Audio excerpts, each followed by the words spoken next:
করি, যদি দোয়া দিয়ে তসবিহ তাহলিল দিয়ে যদি দিন বিজয় হতো, দোয়া কবুলের ক্ষেত্রে আল্লাহ রাসূলের চেয়ে আর ভালো কোনো কারো গ্যারান্টি আছে?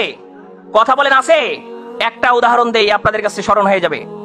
হযরতে আবু হুরায়রা রাদিয়াল্লাহু তাআলা আনহুর ইসলাম গ্রহণের কথা আপনারা জানেন না? তার মা তখন ইসলাম গ্রহণ করে নাই, প্রতিদিন নির্যাতন করতেন।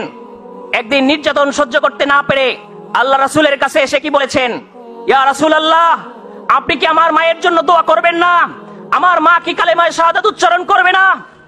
আল্লাহ রাসূল দুহাত তুলে কি করলেন, আবু হুরায়রার মায়ের জন্য দোয়া করা শুরু করলেন।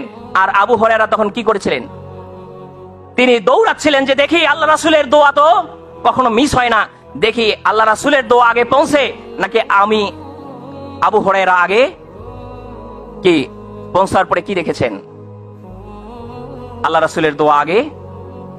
ও মুসলমান, তাহলে দোয়া দিয়ে যদি হতো, আল্লাহ রাসূলকে এই 26 থেকে 27টি যুদ্ধে তিনি নিজে সেনাপতির দায়িত্ব পালন করেছেন।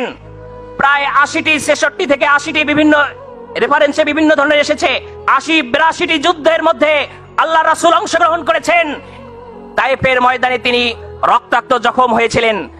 এই যে শিহাবে আবু তালেবে 3 থেকে 3.5 বছর খেয়ে না খেয়ে জেলখানায় অবরুদ্ধ ছিলেন, এত জুলুম নির্যাতন করেছিলেন, এটা কিসের কারণে করেছিলেন? আল্লাহ রাসূল যদি দোয়া করতেন আর এই দোয়া দিয়ে যদি দিন বিজয় হতো, তাহলে আল্লাহ রাসূলের জীবদ্দশায় কি এত কষ্ট, এত ত্যাগ, এত কোরবানি, এত লাঞ্ছনা, এত বঞ্চনা কি কোনো শিকার হতে হতো? আজকেও এক শ্রেণীর মুসলমান আমরা মনে করি আমরা এই 12ই রবিউল আউয়াল আসবে, আমরা 2-3 খতম মিলাদ দেব, দোয়া করে নেব, আর বছরই রাসূলের প্রতি ভালোবাসা দেখা আমাদের শেষ হয়ে যাবে।